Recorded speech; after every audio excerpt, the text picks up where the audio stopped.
Um, so welcome again. So the GESAwards, the aim is to find the most promising EdTech startup of the year and celebrate that potential by providing them with a global platform and through recognition at the BET show in January. You may all be aware that the BET show is not running in the same way that it would normally run in January. But they will be doing some virtual work as well, and that includes the work that they do with GESA.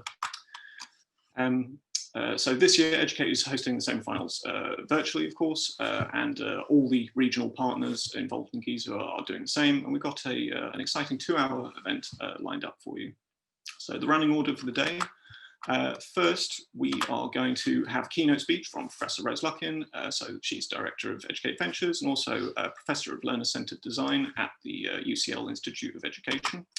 And that talk is going to be on the power of intelligence and why it will transform education. Then we're going to go through quickly some of the format of the pitches and have our celebrity education and EdTech judges introduce themselves. So for each pitch, we're going to go in alphabetical order of company name.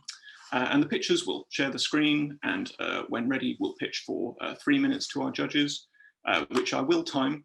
And if they go over 3 minutes, I apologize, but I will cut them off because we want to make this as fair as possible. And if our judges have any questions at the end, they can ask them and have them answered in a sort of 2-minute Q&A session. And we'll then go to the next pitcher in order. So that's going to sort of take up the majority time for the event, and it should conclude around 3:30 with the pitching. And the companies that we've got today are Bluetick, Cognosist, Emil Education, Enrolli, Firetech, LearnCube, Littlebridge, Mathigan, Musemio, and Pelego. And when all pitchers have done their thing, the judges will be whisked away to confer on the winner in a secret breakout room, and we'll decide on the winning company as well as selecting 2 runners-up for the GESA bootcamp to be held in the new year. And lastly, whilst the judges do this, we're going to have a presentation from Dr. Carmel Kent, who's Educate's head of data, and that will be on the research that we've been conducting on the use of technology in education during COVID and the school shutdowns in the UK. When the judges come back, we'll announce the winner and the runners-up, and then we'll all be done by 4 o'clock. So without further ado, what I'm going to do is turn on Rose's camera and mic so she can get her presentation underway. Let's find you, Rose. And we can get on with the event. Rose, thank you, Roland. You're all set. I'll just share my screen and then we can get going. Thank you to Roland for all the excellent organisation of this event. And thank you also to the judges who are giving up their time, and we're really grateful for that. And to all the pitchers, good luck. Great to see so many of you there talking about your work, and good luck. Okay, so I'm not going to talk for very long, about 12-13 minutes. And I want to talk to you about the power of intelligence and why it will transform education. Because I think it's important, and I think it's highly relevant to people who are working in the educational technology space. So first of all, what is the power of intelligence? But first, what is intelligence? Well, artificial intelligence is extremely prominent in the world today. Whatever you're doing, if you're interacting with technology, you're likely to be interacting with artificial intelligence in some particular way. And so, of course, when we talk about intelligence, artificial intelligence is now part of the story. And often we think about artificial intelligence as being instantiated, demonstrated in tools like this, whether it's personalized tutoring systems, platforms that use machine learning, or whether it's systems that analyze our facial expressions and what we're saying in order to try and adapt to our needs.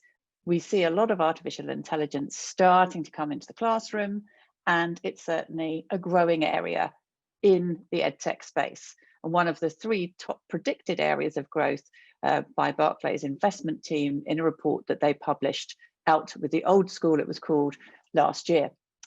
But whilst we get very excited about artificial intelligence, we mustn't forget human intelligence, because our human intelligence is way more sophisticated than anything that artificial intelligence has to offer.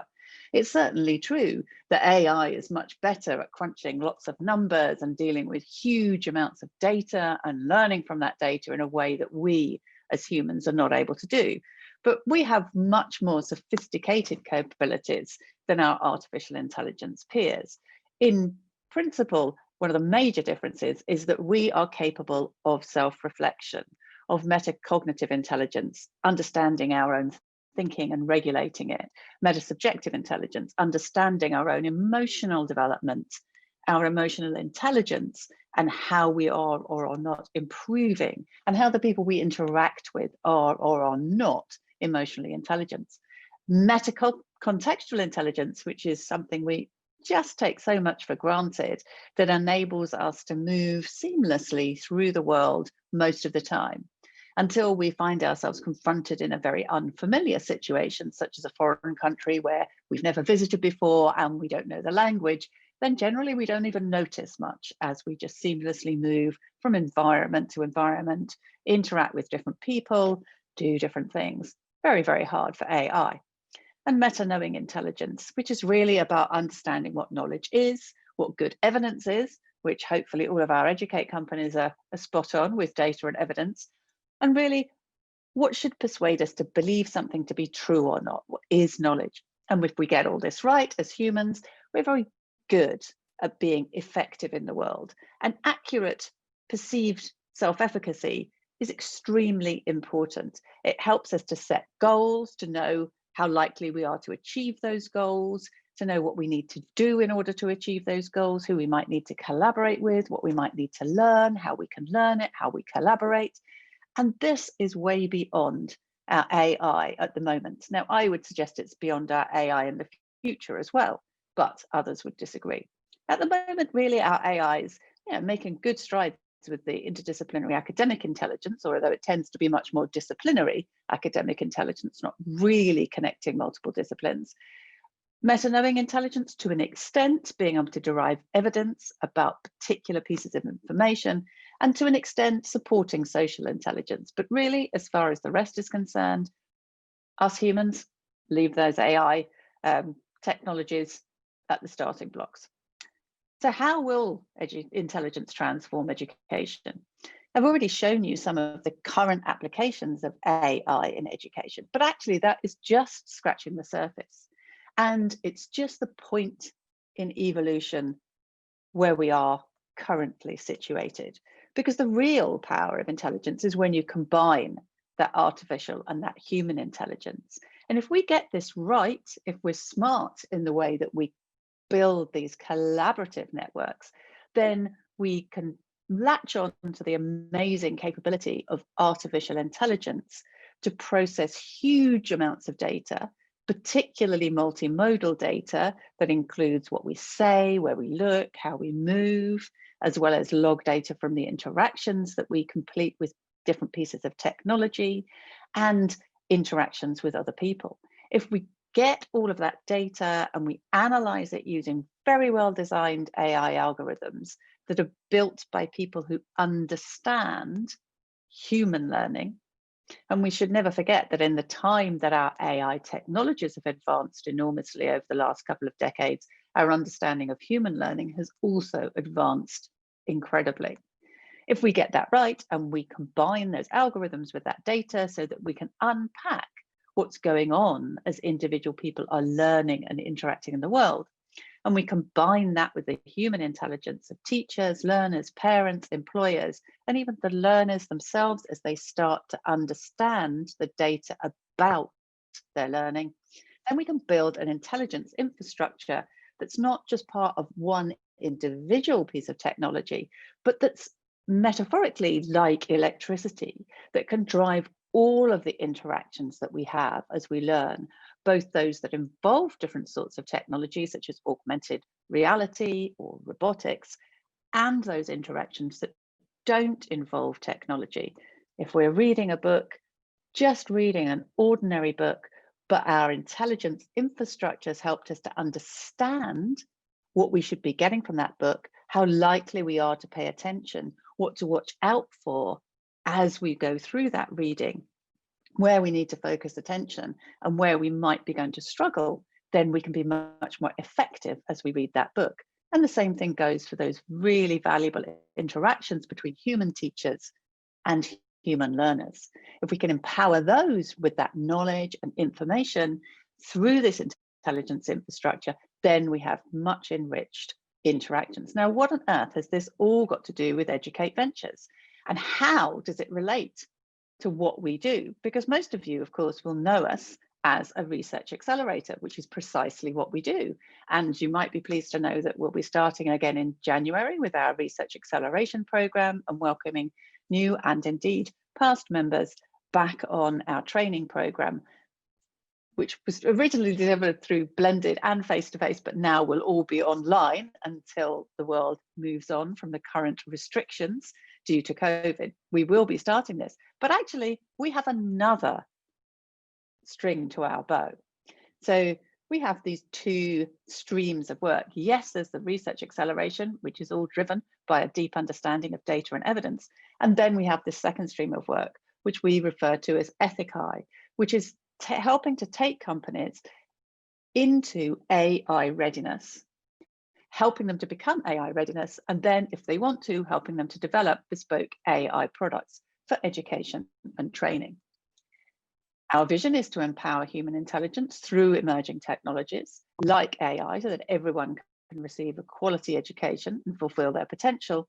And our mission is to accelerate, understand, and develop evidence-informed ways of combining human intelligence with artificial intelligence and these emerging technologies, but all for the benefit of human learning. We use participatory, lean design ways of working. So we're constantly building, testing, learning, measuring that learning, building, testing, learning, measuring that learning. And in particular, we focus on this AI readiness process. And this AI readiness process has 7 steps. Now, in the 2 minutes that I have remaining, I can't tell you a huge amount about each of these steps, but what I can do is give you a high-level example about how this works. Basically, we start off by helping a training or education organization, business, school, college, university to think about how they can enthuse their community to think about the value of artificial intelligence. And we then ask them to pick a challenge, a key challenge that they're facing at the moment. So if we think about the current pandemic, we might ask, how can we use AI to solve some of the problems we're facing? But you'll see that's the second question on this sheet, because the question we need to ask first is how can AI help us to understand that problem more? And that's what AI readiness is all about. So one of the things, for example, that is challenging universities at the moment is how do you ensure continuity of teaching and the maintenance of quality and standards? So what could we say to an organization who is facing this trouble? Well, we have, through our AI readiness process, we have a set of criteria that we use to probe the challenge that an institution poses to us. Now, remember, this is a very high level example, and that continuity of teaching and maintenance of quality and standards would be broken down further. But we go through this checklist to see whether this kind of challenge is one that we can learn more about through using AI thinking, data thinking, and methodologies. And then we go through this kind of a workflow. We collect behavioral data, or we use behavioral data the organization already has. We look for historical data that the organization already has. We look for log data from interactions that might be available. And in particular, we're interested in that multimodal data. We look at what an organization already has in terms of data about that challenge that they're facing. In this instance, continuity of quality educational provision. And we look for additional data sources so that we can really start to understand that problem. And the kinds of analysis that we do using machine learning techniques can result, for example, in profiling different sorts of interactions that are happening throughout the university and looking at whether those particular styles or profiles of interactions are the ones that are actually leading to better learning outcomes. And one of the nice things you can do when you approach problems like this in this way is to use different characteristics of, in this instance, different interactions, different learning interactions, and build profiles that show you the differences between the different sorts of interactions that you are offering as an institution, to which you can then relate success, failure, engagement, lack of engagement, retention, dropout, and learn much more at that institutional level. So what this is really all about, and this is the transformational power of artificial intelligence, because it's the power that helps you make the right decisions about where to use AI in your business, is about developing this data and AI ready organization. It's about mapping your organization, your school, your college, your business, your organization's data, information, knowledge, wisdom pyramid, and who within your organization is where. It's about identifying data sources, what you've already got, what you could have, and what you could start to collect for the future. And you can look at what you can learn from previous experiments or pilots, and you can develop your hypotheses to test these data. And always, always be mindful of any assumptions you're making that might lead to blind spots. And then you can look at the kinds of metrics you can develop to decide how you know if you've progressed, how you know what success looks like. And so the answer to that question is the transformational power of intelligence comes from the right combination of AI and human intelligence. And it's developed through this data and AI readiness that needs to filter through education and training organizations. And then they can make the best decisions about where to apply that AI within their organizations. At the moment, people tend to think, I need to get some AI in, I need a bot, I need an application, I need an intelligent tutoring system, but they may not be the right thing for that organization. AI readiness and learning to look at your organization through this data and AI lens can help you make the right decisions. And I am going to stop there. And Roland, back to you. If there's time for questions, I'll take some. And if there isn't, let's just get on with the show. Thanks, Rose. That's wonderful. We might have time for questions, but I'd like to reserve them just for the end presentation from Carmel, if possible. So what we're going to do now quickly is I'm just going to repeat the format for any of the people that came in late for the pitches, and then we're going to have the judges introduce themselves before we go to the first pitcher. So for anybody joining late, just to reiterate, it's a 3-minute pitch from 10 companies, 10 EdTech companies, and there's going to be a sort of 2-minute Q&A at the end if any of the judges have any questions that they would like to ask. I'm going to be very firm with the 3-minute countdown. I've got my stopwatch on my mobile. But the Q&A session I'll be slightly more lenient on. Doesn't mean that we can make it 5 minutes of Q&A, but I'm just not going to, kill you if you go over 2 minutes exactly. So for the first judge, I think let's go to Sam. If I just unmute you for a second, and you want to introduce yourself. Hi everyone. Brilliant. I don't think I've ever been called a celebrity, so that was new to me. Very much enjoyed that one. So my name's Sam Raven and I work within education strategy at PwC. Prior to PwC, I was actually a maths teacher and head of curriculum and assessment at Key Stage 3. So I was a customer of a lot of products that I look at today. Whilst at PwC, I've worked in our strategy practice and I've also worked in our venture team. Within strategy and have been supporting corporates and PE with M&A transactions and also with strategy. I've also worked within our startup team called Raise Ventures, and there I supported early stage businesses to raise institutional investment, anything from 1 million plus. So really excited to be here with you guys today and to learn more about your businesses. Thanks, Samantha. That's wonderful. Nick, do you want to go next? Indeed, thanks, Roland. Hi, everyone. I'm Nick Kind. I'm a senior director at a firm called Titan Partners, which is a specialist investment bank and strategy consultancy around the world in education. I should also acknowledge that way back in 1999, I co-founded an education startup, which had a certain degree of success and survived for 10 years until it was, I very happily and sensibly closed it down. So I have been where you guys are. So that's, I think, one of the other reasons I'm here. Thanks, Nate. Anissa, can you're free next? Sure. Hi, everyone. I'm Anissa. I am Chief Strategist at Educate, and I also have a research hat, and I do research in EdTech. I'm just about to defend my thesis in basically the 6 superpowers of EdTech companies, and I was able to model it off of some of our companies at Educate through the accelerator, and I'm really looking forward to hearing about all of your businesses. Wonderful, thank you, Anissa. And lastly, Paul, would you like to introduce yourself? Yeah, thanks, Roland. Good afternoon, everybody. So I'm Paul Nichols. I lead our EdTech business here in the UK for Amazon Web Services. So great to continue our work both with GESA and with Educate Ventures. I've been involved for some time, and it's great to see so many EdTechs pitching today, some of which are already using our platform. So thank you first and foremost for being our customers as well, and looking forward to hearing more today. I guess I get the opportunity to work with a lot of EdTechs.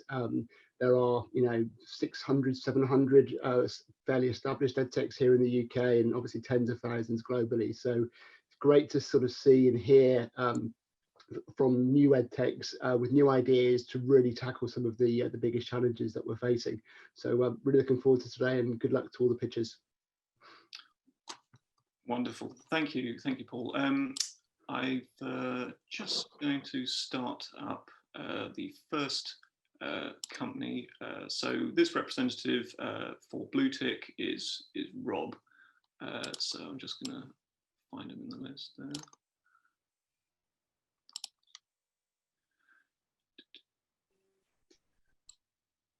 Rob, can you hear me? Can you see me? I can, yes. Can you hear me? Yes, we can. Wonderful. So please share your screen as soon as you are able. And what I'll do is I'll just say start and start timing you. Wonderful. Hello, great to be here. My name's Rob Percival. I was a maths teacher for 10 years and I've run 2 successful businesses, one of which CodeStars has taught 2 million people around the world how to build websites and apps, and actually was one of the first courses on the Amazon Educate platform. So yeah, really great to see you guys from AWS here too. So BlueTick has been developed in conjunction with schools here in Cambridge. It's a web-based maths software for students aged 11 to 16. And the key thing that makes it different to anything else out there is that it offers line-by-line intelligent feedback on students working. So they work step by step through their maths problems, just as they would on exercise books. And when they make mistakes, the system identifies what mistake they've made and gives them help and support. We've got over 3 million questions on the platform, 700 videos, and the whole 11 to 16 curriculum is covered. Right now, we're in a successful beta, which was launched last October. We've got 80,000 users and 2.5 million questions have been completed on the platform. We've done one external study, which found a 91% improvement in students using BlueTick versus students being taught in a traditional way. But we're really keen to do more studies, which is part of the reason why we're here today. We also do fully automated marking of high stakes exams, which has been a real interest for publishers and exam boards around the world. We're actually the best rated maths software in the UK, currently rated 4.7, which is pretty impressive for a maths teaching tool. This is just a glimpse of what BlueTick looks like. It combines videos, worked examples, and of course the intelligent line-by-line feedback, so students can learn in a variety of different ways. It's got loads and loads of features for teachers, tutors, and parents, including task setting, really high detailed reporting, customizable courses, a benchmarking and testing system, and teachers can even see every line of working that students have entered, including the mistakes that they've made, so that they can really drill down for each student and figure out where they need to practice and improve. It also works really well for independent learners who are given their own adaptive task process to work through. And there's a range of ways that we gamify the experience to give prizes and badges to just bring students back again and again. We're developing Bluetick very, very quickly. We plan to extend to A-level subjects as well as STEM subjects, physics and chemistry, and then eventually cover the whole school curriculum, including even English literature, music, and all other subjects. We're a combination of human intelligence and AI, which was great to hear in the introduction. And so I think we'd be a really, really good fit with EDUCATE and the work that you guys do. And finally, here's a quick quote from Hodder Education, who really like what Bluetick does. You can read it yourself, but I'll end with, it has valuable insights for teachers and is incredibly easy to engage with. Thank you very much. Thank you so much for that, Rob. That was wonderful. I'm just going to, I think I've got each of the judges has muted themselves and don't have the ability to unmute themselves. Okay. Yeah, I'm just going to activate them now. Wonderful. I think who's missing? Sam's missing. Has anybody got any questions they would like to ask? Yeah, very quick one, Robin. I'm aware how much little time we have, and these are going to be big questions, so there may want to be. Sure. We'll try and do short answers, but whatever we can. I can talk fast. What I'm really interested in here is what your kind of go-to-market distribution strategy is. Sounds like you've got a lovely product which is doing amazing things. How are you going to find scale and get to selling these to schools, which is often a very difficult place to sell into? Absolutely, yeah. So we're already doing that. As you can see, we've got 80,000 users. We have a freemium model right now. So we have a free model both for schools and students, which allows them to access the basic questions, but cuts off a lot of the high level functionality, which is really valuable to teachers in particular. And then schools pay around £1 per student per year, which is a very reasonable price, even in the UK where EdTech prices are pretty low. But we also plan to partner with Hodder Education specifically, but we're talking to Cambridge Assessment and OUP as well. And we feel that partnering with a big organization that can get us into lots of schools very quickly will be a very effective way to scale up very quickly, and also provides extra data for the system, which just makes it, of course, better and better. That's the plan. Quick question from me, if I may. So sure. I was interested, you were talking about from your study, you had a 91% improvement. Is that, what sort of size of study was that? And I guess, you know, are you taking that real time from the 80,000 as a, you know, a curve, or is that, yeah, keen to hear more on that? Absolutely, yeah. So it was fairly small. There were 4 classes involved from 2 different schools. So we did the same study in 2 different schools, and each school had 2 classes. So we were comparing one class with another. They were chosen at random and broadly similar classes in terms of ability. And we gave them an identical pre-test and a post-test, and then gave them 2 weeks work in between the two to compare progress on Bluetick versus others, and that 91% improvement was seen by the Bluetick classes on average over the improvement on the other classes. So pretty small. Don't get me wrong, I wouldn't say it was statistically significant by any means. I'd love to do some larger scale, but there were about 100 students involved, and we're pretty confident that it was a genuine reflection of the improvement of the students. Thank you very much, Rob. That's wonderful.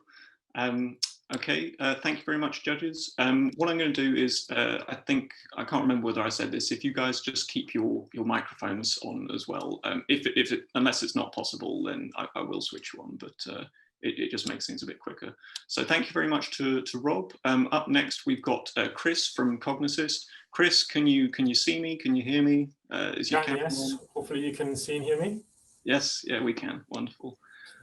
So in your own time, please feel free to share your screen, and I will say start, and please start.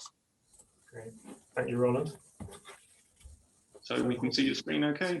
Excellent, thank you. Begin when you are ready. So the first modern tests on cognitive abilities were performed in the 1880s. Now, almost 150 years later, technology can personalize almost any content delivery, and it can do it for fractions of pennies. So we must have solved knowledge distribution right. Wrong. 1 in 5 learners leave education with no basic qualifications.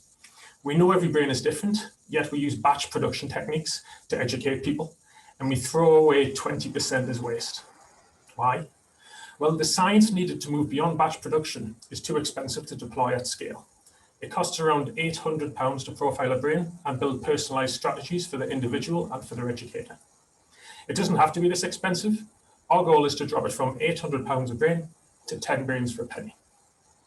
So that cognition technology could be used to empower providers across the world to improve their learners' outcomes, because we believe that it should be a basic human right for all learners around the globe to understand their own brain and reach their full potential. Neurodiversity is here. So our goal and our belief, we believe we need to build 3 things to achieve. First, we need a scientifically valid and scalable digital cognitive assessment solution. Second, we need a library of recognized learning strategies that can be algorithmically curated for each individual's brain. And we need both a platform and a community within it to share and to shout about best practices. So we're 4 years in, how are we doing? Over 70,000 learners have taken our cognitive assessment. We assess with validated cognitive neuroscience techniques and the World Health Organization's measurement models for neurodevelopmental diversity. Over 250,000 strategies have been curated and delivered in this year alone. Strategies are designed to give the brain techniques to either pre-package information so that it is easier for that neural domain to process it, or so that it can be processed in part by alternative domains. And over 5,000 educators have been trained this year in the application of cognitive neuroscience in education. But our goal is 400,000 educators. And so in January next year, a course is being released through a partnership between the international awarding body NCFE and Cognisist as an accredited CPD Level 2 course in the Introduction to Applied Neuroscience in Education that's being packaged, produced, and provided completely free of charge to any educator. And we're growing really fast. We've got 100 organizations now on our platform. We have clients paying £100,000 plus in annual fees. We have clients committing to 5-year contracts, and we have prospects in our pipeline discussing £1 million contract values. Colleges like Bradford College are using Cognisist to increase learner attainment by around 10%. Charities like YMCA are using Cognisist to recapture people previously failed by education. And learners everywhere are using Cognisist to achieve their goals. That's what we're here for, to make sure no learner is left behind. Wonderful. Thank you very much, Chris. I'll go first if you may. Thanks, Chris. That was really good. Could you tell me a bit about your team, the makeup of your team? Yes, from top to bottom. So we've got 2 non-executive directors, gentlemen who built and sold data center organizations, and a gentleman who specialized in MarTech, both of whom large private equity businesses who've exited. And then on top, on executive, there's myself, chief executive. We've got a chief revenue officer and chief finance officer. And then we've got a product team with development, learning design, and science and cognition. And then we've got the revenue team with marketing, sales, and customer success plus onboarding. So we're about, what are we now? We're 37 people. Thanks, Chris, for the presentation. And interesting, as I think support often kind of drops off when you get to further education, higher education level. Can you tell us a little bit about how you work with some of the providers? Like I saw White Hat was on there. How do you work with the providers to curate this content? So the content is designed by educational psychologists and cognitive psychologists. And it's not course specific, so it's cognition specific. The way that we work with our customers, such as White Hat, is we embed our platform into their operational processes, so that when a learner starts with White Hat, for instance, part of their onboarding program involves a cognitive assessment.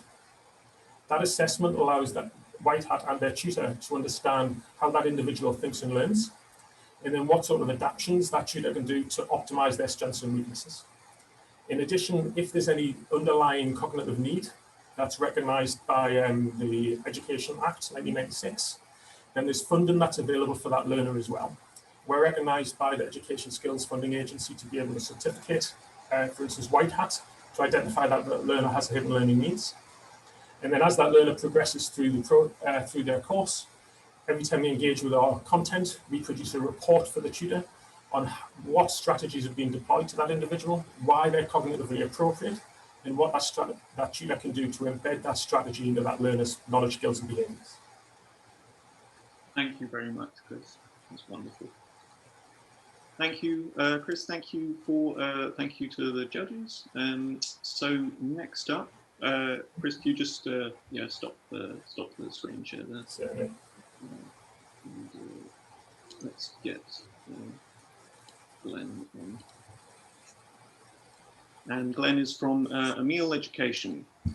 Glenn, can you hear me? Can you see me? Is everything? I can see you fine, Roland. Thanks very much. Can you hear me? Yep. Great. Screen share. So Glenn, in your own time, please feel free to start. So my name's Glenn. I'm from Emil Education, and we're specialists in making games-based learning resources. And in fact, about 20% of schools in the UK have subscribed to one of our resources or over the years.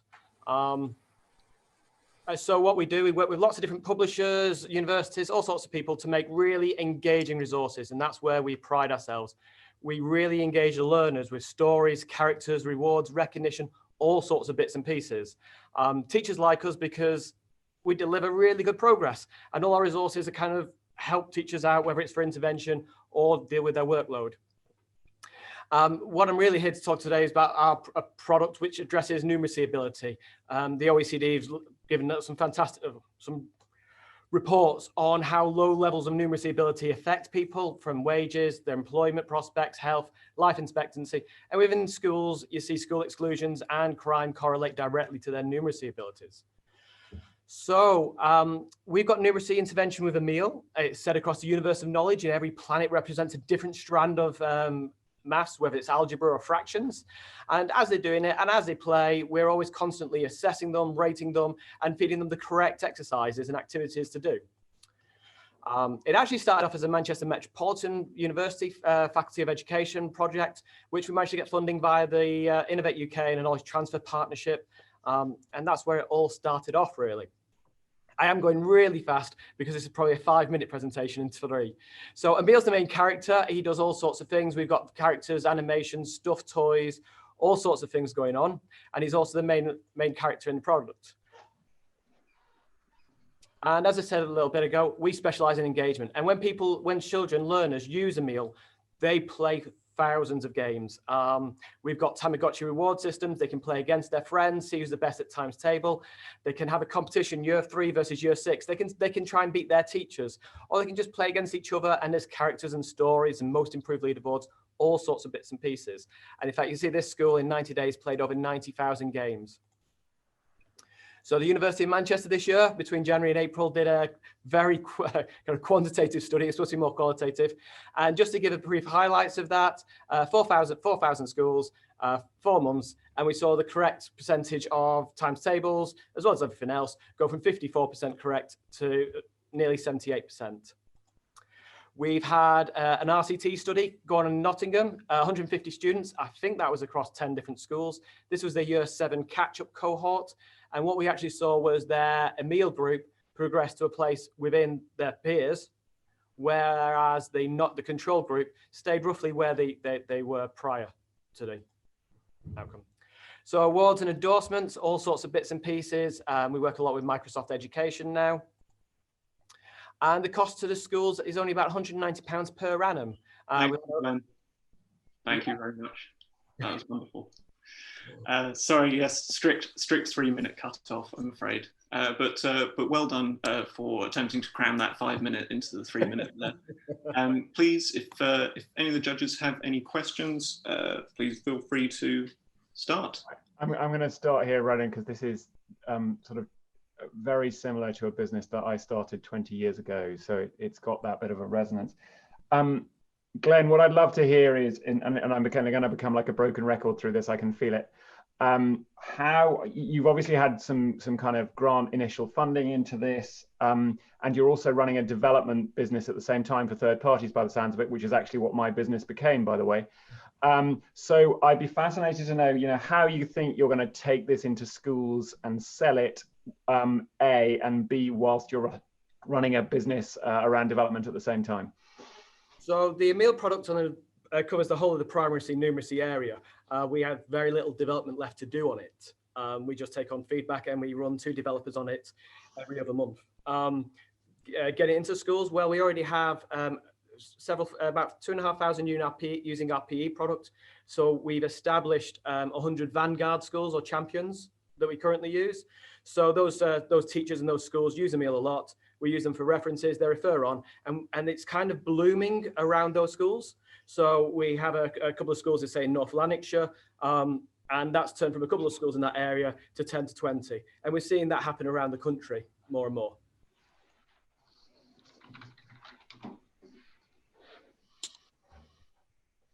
Anyone else? You mentioned a randomized control trial, but trials are oftentimes like, I know that you change your products and you update them constantly. So what other data are you looking at to make sure that you're engaging your users? So, I mean, as I'm sure everyone else does, we accumulate large amounts of data, and we look to third parties, really. We work very closely with Manchester Met University, and on all our GDPR and data protection, we allow anonymous access to our data from there. We're hoping to work with a researcher under Professor Kathy, I can't remember his name. Professor Kathy, she's lovely. A researcher to do a PhD on our results and our work. Thank you. Thanks very much, Glenn. That's wonderful. Glenn, if you can stop your screen share for a second there. Thank you to the judges. Next company up is Enrollee. Let me just start them up. There we go. Jeff, I'm just going to unmute you. Can you hear me? Can you see me, Jeff? Yes, I can. Can you hear and see me? Yes, we can, yes. So when you are ready, please take it away. Fantastic. What a way to spend a Friday. Thanks for everyone for joining. So to get started, my name is Jeff Williams and I'm the CEO and co-founder of Enrollee. Now, to get started, I wanted to run you through the international student recruitment and admissions journey. So to get started, a student will research and discover some options. They'll then make an application, get an offer, and then they'll accept that offer once they make a decision, often by paying a financial deposit towards their tuition fees. Now, they're all set for one of life's greatest experiences, traveling, meeting new friends, and of course, an education. However, the process is only just beginning. There's still some way to go. There's a complex administrative process that follows. The university needs to check, does the student have enough funding for visa sponsorship? They need to get medical tests. They need to have interviews for credibility. There's a myriad of requirements. Then there's more forms. There's visa applications, another set of interviews to be had. And then when it comes to relocation and enrollment, there's the challenges attached to that. And in a COVID world, it's even trickier. So what is the result? Well, firstly, universities can't cope. It's a very seasonal business with 100% of their students enrolling in 1 or 2 intake points within a year. And as a result, 10 to 25% of students miss their enrollment. And when we say students missing their enrollment, we mean students who have accepted an offer and actually paid a deposit, and then their life is turned upside down by not making the final date. Our solution to this problem is automation. And we have focused on this bottom of funnel recruitment process between the student accepting their offer and arriving. We automate the complex process that students endure. And the way that we do this is by providing them the fastest and most secure process ever through a tailored self-service experience that also breaks down the complex tasks into guided steps. We also automate the business processes for our university clients who buy our product. And the way that we do this is by providing them a scalable platform that's built specifically for this purpose, using the latest technology to augment their processes. So for example, automating document requests, using some AWS technology to read bank statements, passports automatically, and also managing UKVI regulatory compliance and auditing. We've had some great results. University of Greenwich has done some quite deep case study analysis. They've improved their processing speed by 5x from almost 2 working weeks down to 2 days, which in a seasonal business is very important. They've massively reduced inbound emails and confused students. And more importantly, from a business and revenue perspective for them, they've managed to retain more students. And for the students involved, of course, we make sure that their lives are not turned upside down and they make the intended enrollment date. Students absolutely love us. We have fantastic reviews. And as a result, we are now approaching 10% UK market share in the UK higher education sector. And that's just from an MVP 18 months ago. Thank you. That's wonderful. Thank you very much, Jeff. Judges, please feel free.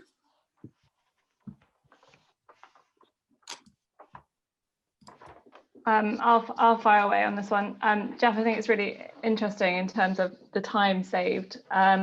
If I'm a student and I want to use your services to apply to a university that's not a current customer of you, can I do that? It seems like there's going to be a lot of students out there who can't necessarily use your service today, as you're servicing around 10% of the market. We are a student management system. So the university takes our software and then 100% of their international students will go through our platform. And we are focused at that point of sort of offer phase to arrival. So it's not an optional system for students to use. It's if they're going to a university that uses our software, we are effectively part of that student management system. So we're integrated into their source of truth, if you will. And what's the competitive dynamics at the moment? Who's servicing the other kind of 90%? I like to joke to our investors, our key competitor is Microsoft Excel spreadsheets and emails. Currently, there's no one really in that space. There's some retrofitted CRM solutions, some retrofitted marketing automation, but there's no one who's providing a bespoke solution to this problem. Hence why we've been able to grow so quickly, because we're not unseating any existing systems. Thank you.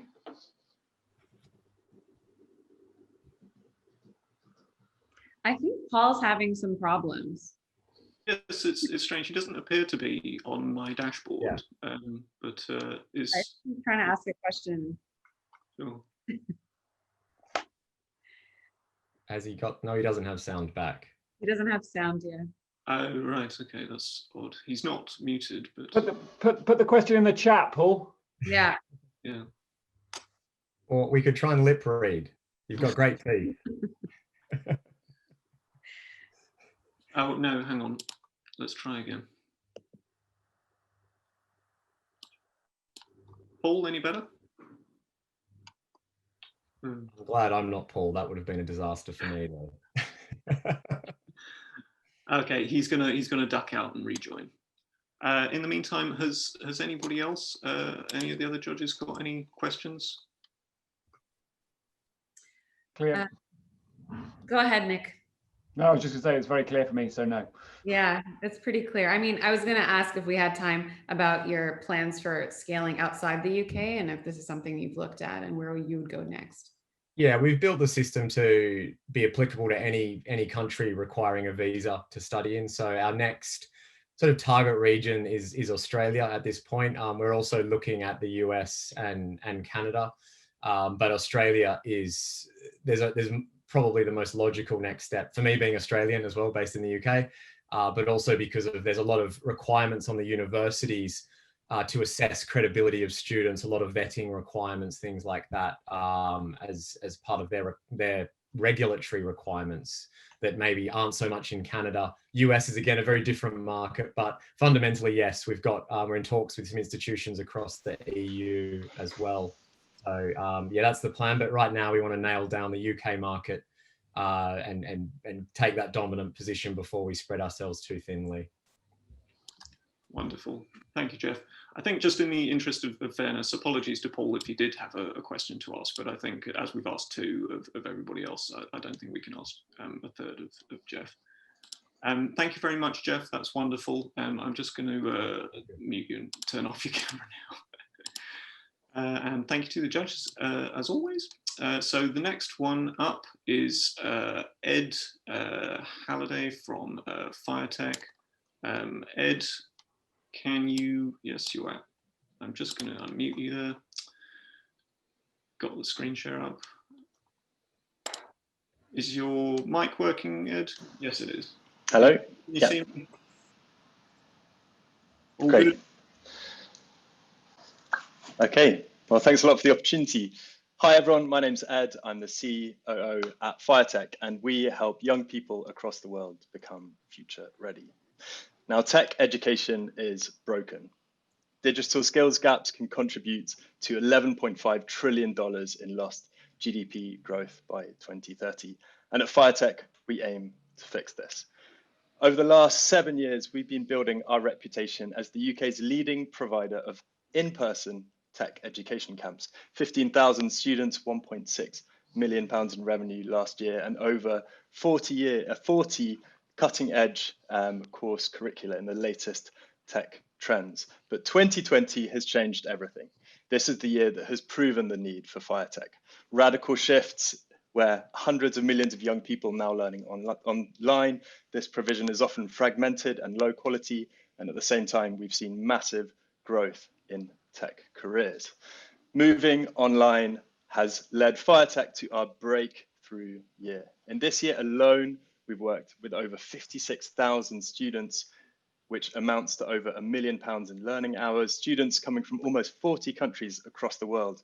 And even better, these students are reporting a 2 times skill increase in their tech skills after the course. But now we are looking bigger.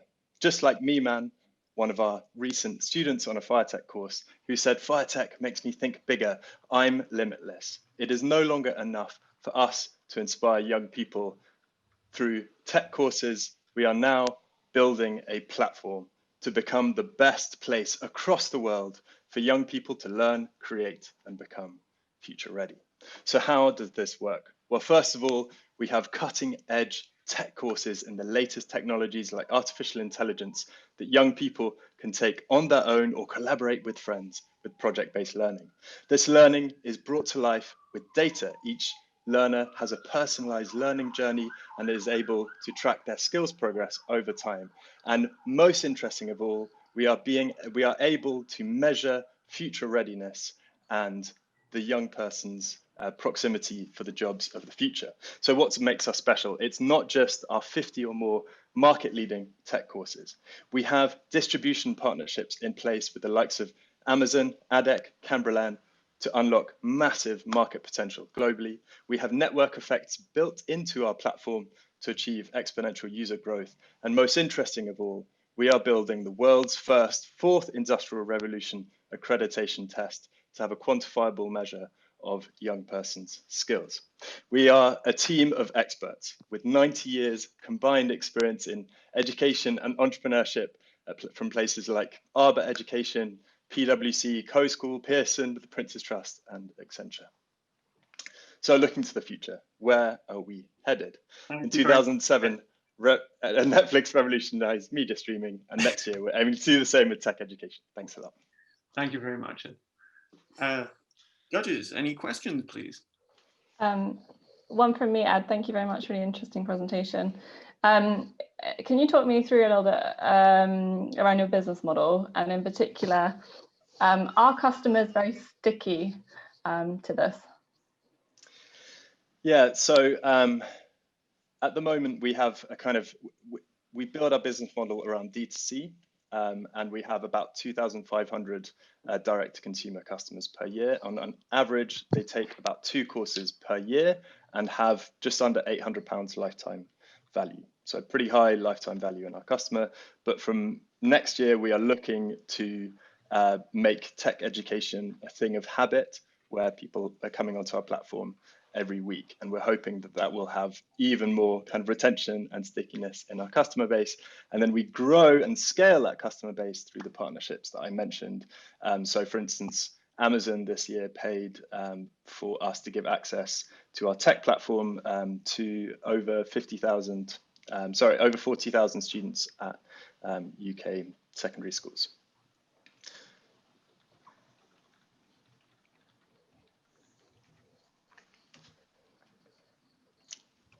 Can you tell me a little bit about your user experience, so how you went from fully in person to online and how you developed that?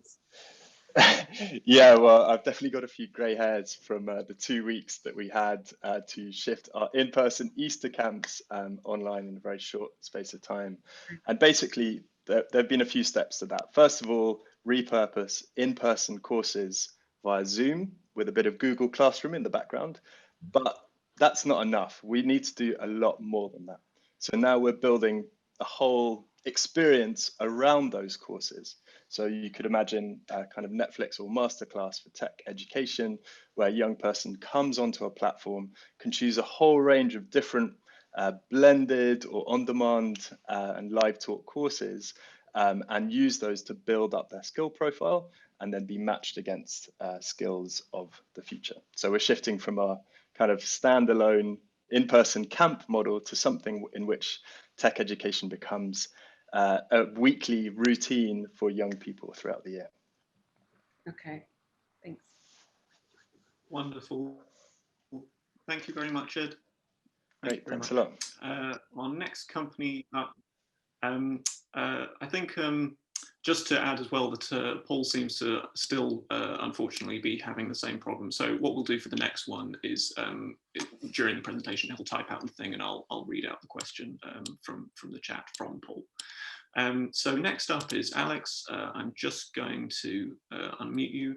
Alex, can you hear me? Can you see us? I can. Can you hear and see me?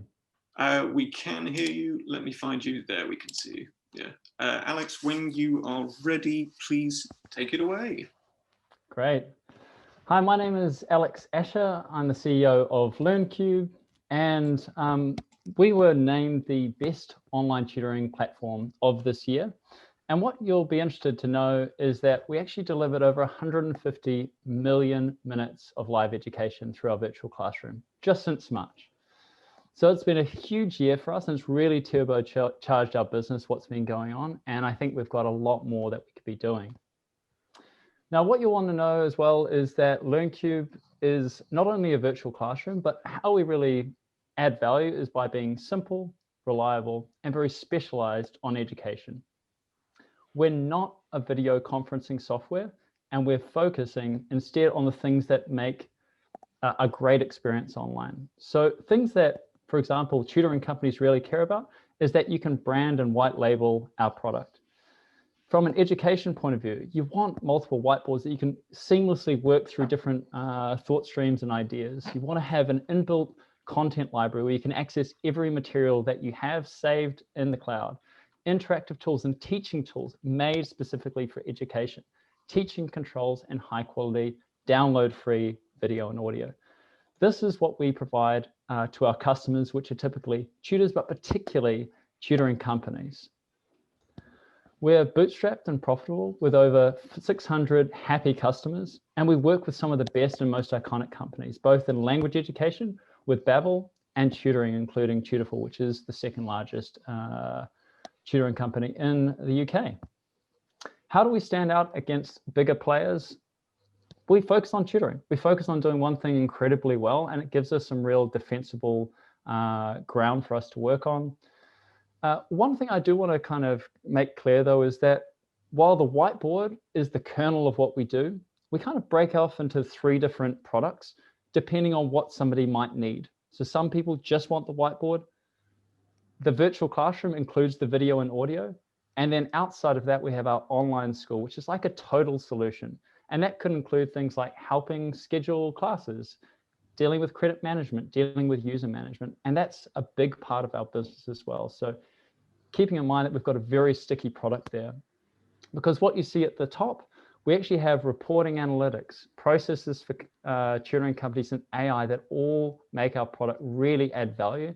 And again, we're a very specialist product focused on our niche. But it's not a small niche, and it's something that we can really grow into with a very large market to go after and a team that's able to deliver on this. We started in 2014. I'm based in London. We've got a fantastic team to deliver on this and growing literally month on month. So please help us transform the way we teach in the 21st century, and I'd love to answer your questions. Thank you, Alex. Right on time. That was great. Judges. I'm going to ask the question that Paul can't. Tell me why you really think you're defensible against the money and constant scope creep of big tech. I think, so one of the things is we're not getting drawn into that battle. Certainly our focus is on tutoring rather than K-12 education at this particular moment. I think it's one of the things that we can continue to do is, well, build features. And it's not just features, it's also what the tutoring companies themselves will want. We deal with a lot of large scale tutoring companies. They literally say, I want something that's professional. I don't want it to look like everybody else's, and I want it to seamlessly integrate with all my processes. So there's a whole bunch of scope that no Zoom or Microsoft is ever going to want to get involved with. Thanks for that.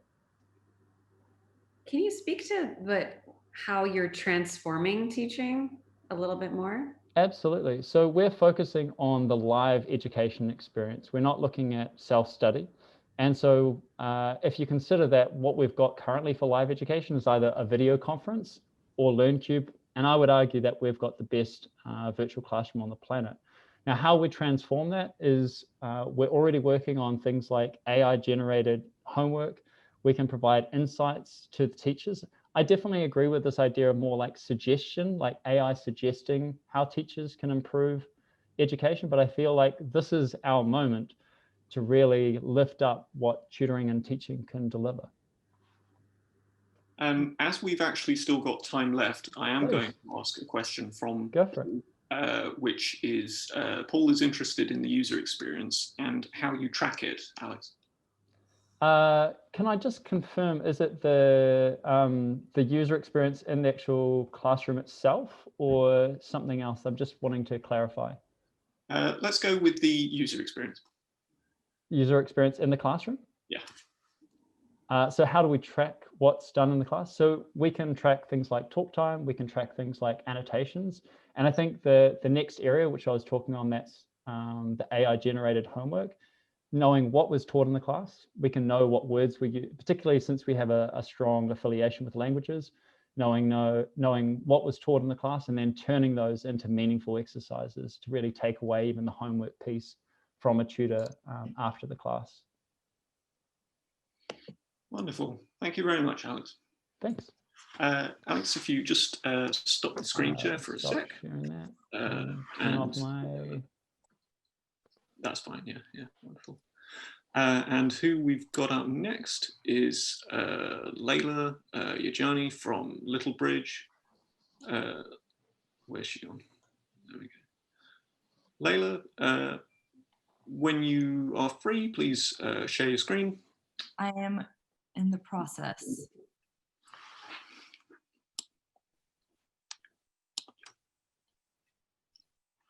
That's great.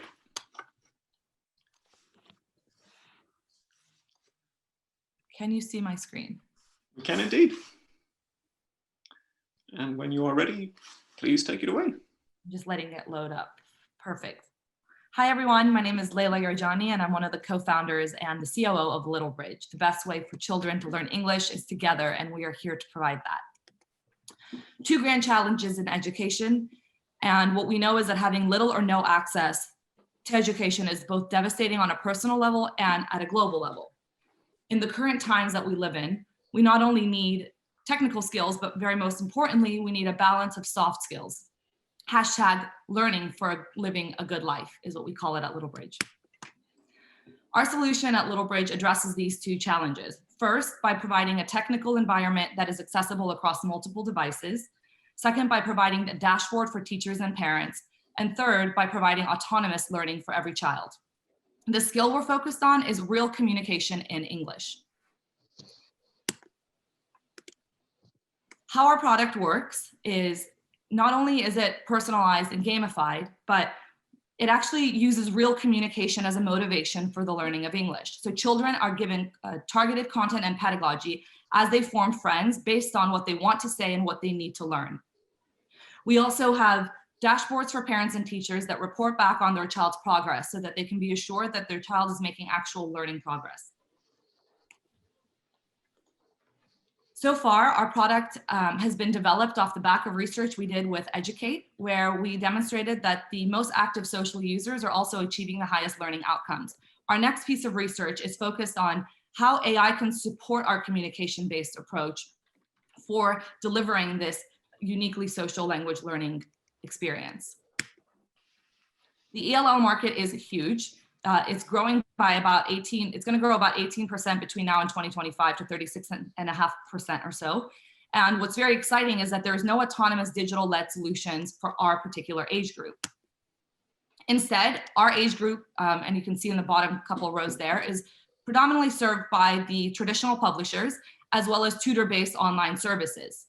There are adult English language learning solutions and apps, but these usually follow a linear curriculum that with goals that are preset by the authors of the product. What's very unique about Little Bridge is we are focused on this particular 6 to 12 age group, and our learning experience is really based on giving children access to English as a form of communication, not just passing of exams. They'll be able to do that too, though. In the last 12 months, we've had some big wins. So firstly, we not only won, but also delivered to the national government of Uruguay, 70,000 students a year coming onto Little Bridge for the next 3 years. Second, we supported the Colombian and Mexican government's COVID response nationally. And we've had 2,500 consumers, families signing up for our product on average each month, just in time for our upcoming consumer launch. Our subscription model is very simple. We've been working together for 5 years. Thank you very much. Judges, any questions? Quick one from me, Lola. What's quite interesting about this one in terms of the fact that it's a bit of a community platform for children. Can you talk us through how children and parents interact with this? So if I'm a parent, should I be concerned about my child on the community? And how are you reporting to parents in terms of the activity that children are doing on your platform? Yeah, great question. So you can absolutely trust that your child will be safe on the platform. Every child can only access the product with a parent permission. So a parent sign-up process is a big part of our sign-up process. And they're provided a dashboard that shows not only their learning efficacy, but where they have friends in other parts of the world, and kind of the high levels of how that communication flow is going. More importantly, you can't ever guarantee that only parents are registered parents. So what we do is have very, very strict moderation policies. We have 2 layers of moderation, 1 layer of tech-based moderation that is constantly being improved, which includes banned words and kind of the basic etiquettes. And then we have a 2nd layer of human moderation. So anything that the tech isn't an obvious yes gets read to make sure that there's no unsafe behavior on the platform. And in the years that we've been doing this, we've never had a problem with any kind of child safety. Thank you. Thank you.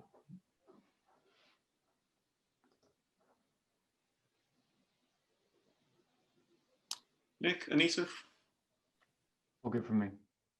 I'm good, thank you. And don't think Paul has anything. Paul's good too? Paul's good too. Okay. Thank you very much, Leila. Wonderful. Right on time. And up next, we have Philip from Mathagon. Where is he in the list? Let me just grab him. So, Philip, oh, you got your screen share up. Philip, can you hear us? Can you see us? I can hear and see you. Yeah. Yes, we can see you. Let me just reset the stopwatch. Sure. And when you are ready, Philip, please take it away. Cool. My name is Philip, and I'm the founder of Mathagon, an online learning platform for mathematics. And the way we currently teach mathematics is fundamentally flawed. It's almost entirely about memorizing certain abstract concepts and procedures for solving standardized exam problems. This is a big reason why so many students hate maths, but it also means that a lot of what we teach is not actually useful after you leave school. At Mathagon, we've developed a completely new content format that makes online learning more interactive and engaging than ever before.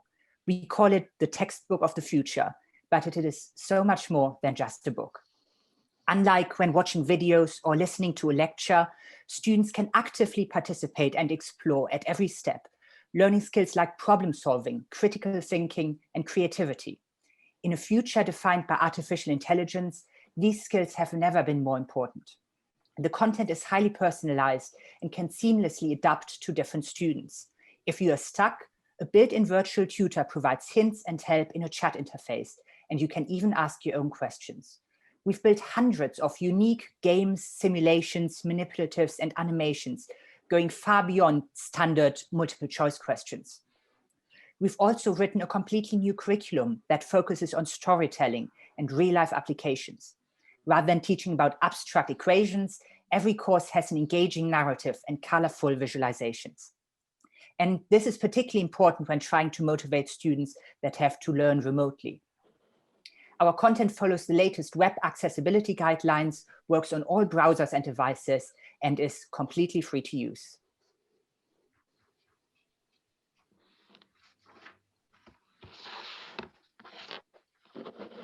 And yeah, just waiting for the video to finish with some demos of what the content looks like. In addition to the interactive courses, we have many games and activities like a timeline of mathematics, virtual manipulatives, multiplication flashcards, or origami instructions. Our teacher dashboard allows you to track your students' progress and integrates with Google Classroom. Volunteers have helped us translate Mathigon into 19 different languages. Our mobile apps for Android and iOS work even without an internet connection. This has been particularly important during the lockdown to make content accessible to students without fast Wi-Fi. Students and teachers all around the world love using Mathigon. We have more than 100,000 registered users, deliver 17,000 hours of learning per week, and track more than 500,000 of answers and interactions per week.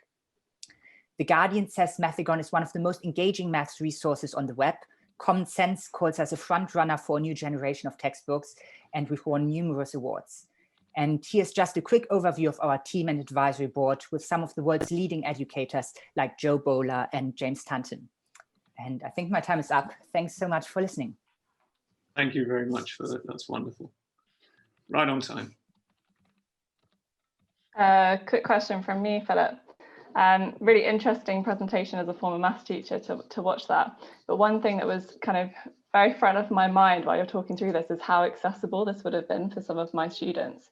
So from a pedagogical perspective, if children are going to access problem solving, there needs to be some kind of understanding of what their previous knowledge is, what's their prior knowledge, and how do I know which problems my students should be solving and where the gaps in the knowledge might be in order for them to access these problems.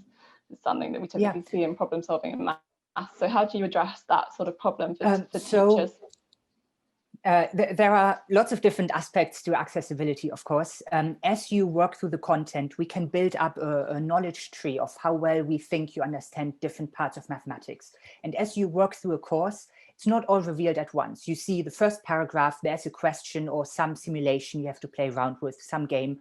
And once you solve that, a little bit more content is revealed. So students work through the content in small steps.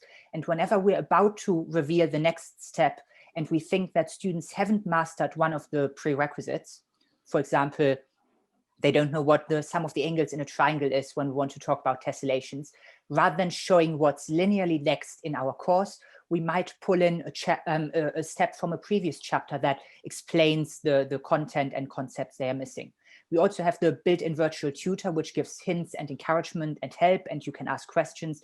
There's a glossary where you can search for keywords. If students have problems with the English language, we've got built-in audio narrations for all of the content. And like I said, it all adheres to web accessibility studies so that students with disabilities or learning difficulties can access the content.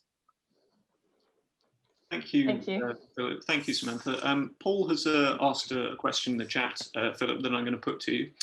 He said, great to hear about an offline mode, given the digital divide and other things like that. So his question is, how sustainable is the business model, and how do you cover your costs and grow?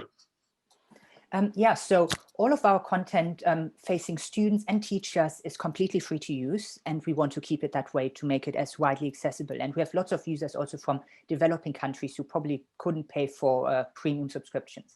And instead, we are partnering with other publishers and license our content and technology to them so that they can embed some of our stories or interactive elements within their own products.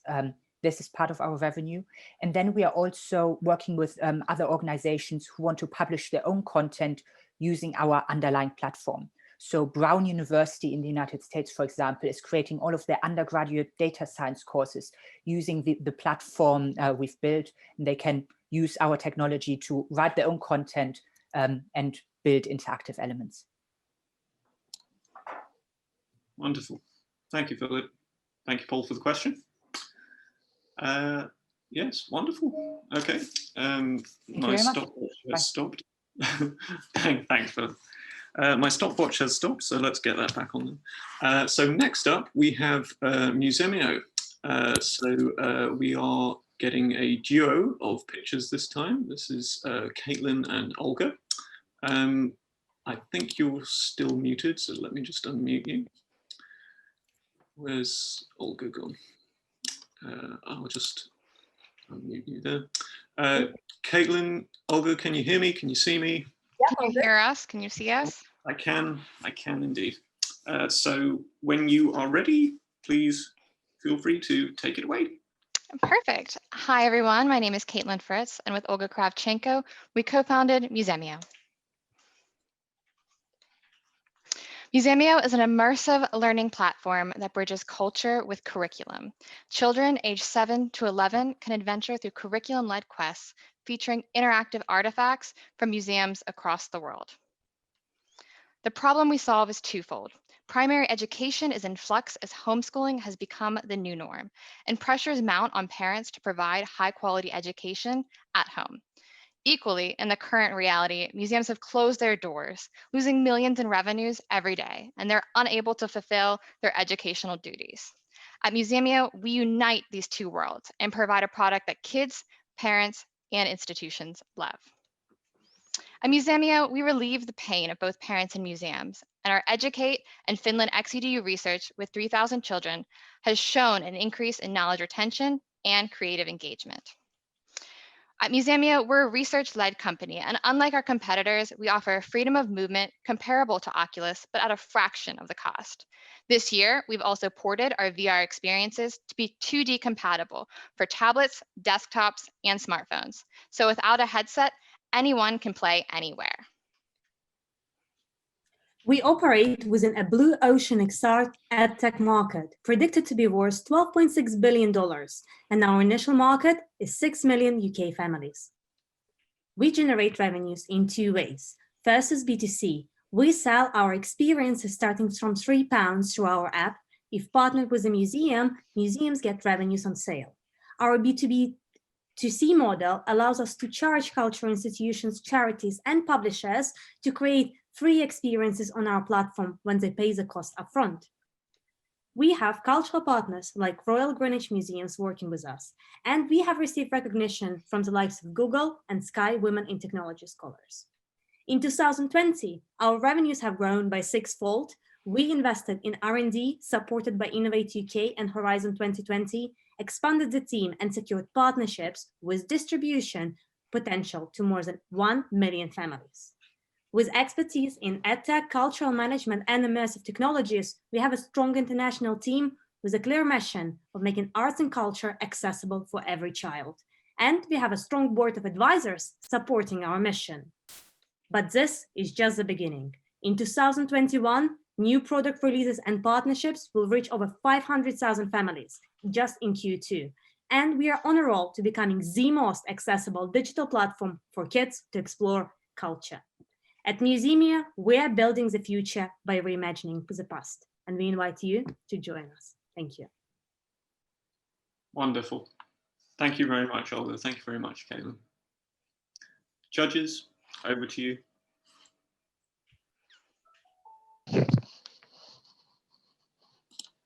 Can you tell us a bit about the research you've done on the efficacy of what you're doing? Yeah, so what we've done is we've done the UCL Educate program back in February 2019, partnering with Dr. Shannon Blake. And what we did is took secondary research on the benefits of arts education, as well as the benefits of using XR mediums, which have been proven to increase user engagement and knowledge retention, and put them into question into 11 schools in the UK and in Finland. And basically this qualitative research allowed us to see knowledge retention within the game, the VR game itself, compared to as well as creativity and user engagement.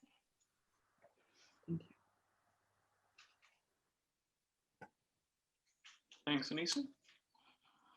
Anyone else? Super clear. You're good, Nick? Were you asking Yep, something? super clear. Okay, clear. Anissa, clear. Sam, Clear. clear. Yeah. Paul, clear. Clear. Okay. Thank you. Time for spare. Thank you very much, Olga. Thank Thank you you. very much, David. I am going to introduce the last company of the pitching session, and that is Pelego. Let me just find them in the list. Normally I would have been doing this while we were speaking, but we have exposed my slowness whilst I search for them. There we go. Hold on one sec. There we go. Gautier, can you hear me? Can you see us? Yes, I can. Wonderful, wonderful. Let me just reset the stopwatch there. And in your own time, please take it away. Hi everyone, my name is Gautier, one of the co-founders of Pelego. Pelego means the verb to read in Latin, and this is a business that has been going on for 3 years, came out of a personal pain point in mind, which was expensive prices of textbooks. Pelego is ultimately on a mission to build the world's online learning library, and as a second layer to that, we will want to make educational content accessible to all. The textbook model is completely broken, and it's a huge problem on the student side, with textbooks having increased by more than 847% since 1982. But more importantly, no student wants to own a textbook anymore. They just want to access the content like their music or their movies. What's really interesting is on the publisher side, the 4 big publishers, specifically Wiley, Cengage, McGraw-Hill, and Pearson, have all seen their revenues decline by more than 44%. And this is partly due to piracy, websites like Z Library and Sci-Hub, but also due to the secondhand book market. So the solution we've built has sort of been branded by the press as the Spotify for textbooks. Solution for students is a simple space where they find all their core learning material, and the solution for publishers is a way to distribute content more efficiently, recuperating revenue from piracy and mitigating the secondhand book market. It's an absolutely massive market, with Pelego operating both on a consumer offer but also a B2B offer. So to give you an example, the University of Cambridge, they've bought accounts for their students studying law.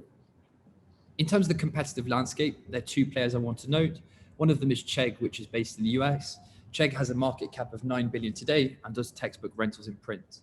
On our B2B business, there's a company called EBSCO. Revenues last year were 2.7 billion, and they sell ebook collections to corporates and to universities. So we believe one product being a multi-published solution can not only bring the industry back to growth, but can become an absolutely massive company. It feels that the timing is right, with both the cancellation of the merger between Cengage and McGraw-Hill, but also Pearson announcing last week that they're going to do a consumer offer. It feels that a multi-published solution is ready to come to the market. In terms of the way we pay back publishers, we give them 65% of our revenue, and the way that's paid back is based on the digital list price and the percentage of the book read. We now work with 2,800 publishers, and 95% of our publishers are on global agreements. It's been an amazing time for us. We have 500,000 titles. What's really exciting, we've opened up Germany, Italy, and Spain, and we've grown revenues by over 1,500% in the last quarter alone. Lastly, it feels that we've built a product that people absolutely love. These are some of the comments we've received from students, and today we've got a 4.7 rating on Trustpilot. Thank you very much. Hey, Gautier, I'm gonna come in here on this one. I believe there are actually 5 big publishers in the market, partly because I used to work for that 5th in strategy. Macmillan, yeah. Indeed. So look, what I'm really interested in is, what are you doing about data? Because the reason that these publishers like selling their own platforms with their own assessments and their own digital textbooks is because they like to get the data back to know what's going on, and they think that that makes it more sticky for their customers. How do you manage the fact that you're getting data that those publishers want, and how are you allowing them to see it within the obvious constraints? Sure. So we provide all the data back to our publishers. As a streaming service, we can share consumption metrics on who's reading what, how much time is you spent on a book, which title, which chapter is most popular. We also give anonymized aggregated data of the market as a whole. So a lot of our publishers can now see through Pelego that one of the fastest segments in education is psychology. So what we're saying to publishers is, look, every publisher has built their own kind of model. We believe it's the multi-publisher solution that will bring the industry back to growth. But secondly, we can provide you more data on consumption trends and make you more powerful businesses in Super quick follow-up. What are you doing about assessments? Have you got assessments built in? Not right now. We see the core book as a way to bring in the student. In the future, we'll be sending our users to all the different test platforms, so MindTap or DDA. So the book is a way to bring in the user, and then through single sign-on, you can send them to the different test platforms. Thank you. And if I could just ask, what are you doing about the efficacy of actually reading that, you know, these books are designed to be read on paper. And so have you done anything to change the user experience now that they're on the screen, or are you meant to read the textbook on screen? Yeah, totally. Our biggest competitor is print. Print is an amazing product, right? So we're trying to become better than print. So we allow for collaboration with your professors and your classmates directly on the book, going from a one-sided reading experience to multi-sided reading experience. But we're trying to make the textbook more powerful, so you can search within the book, you can highlight, annotate. Basically what we're saying is we're trying to make it as easy and as fast for you to learn compared to a print product. Thank you very much. Thank you. Thanks, everyone. Thank you very much, Katie. Thanks to the judges. So we have come to the end of the pitches. So what we're going to do now is I've assembled a super secret judging breakout room, which I've never used before, but I've preloaded details into. So hopefully I'm going to be able to whisk the judges away into the breakout room. And whilst they are conferring, remember they've got to come up with the winner of this particular competition, but also choose two runners-up for the GESAwards sort of business bootcamp that is going to take place between now and BET in January. So whilst they're coming up with those, we are going to have a presentation from Dr. Carmel Kent, Educate's head of data, on the research that Educate has been conducting since the pandemic, the use of technology in education during the school shutdown. So I'm just going to activate a couple of cameras and microphones. Carmel, I'm just unmuting you. That's wonderful. And what I'll do is, whilst we're doing this, I'll just activate that breakout room and hopefully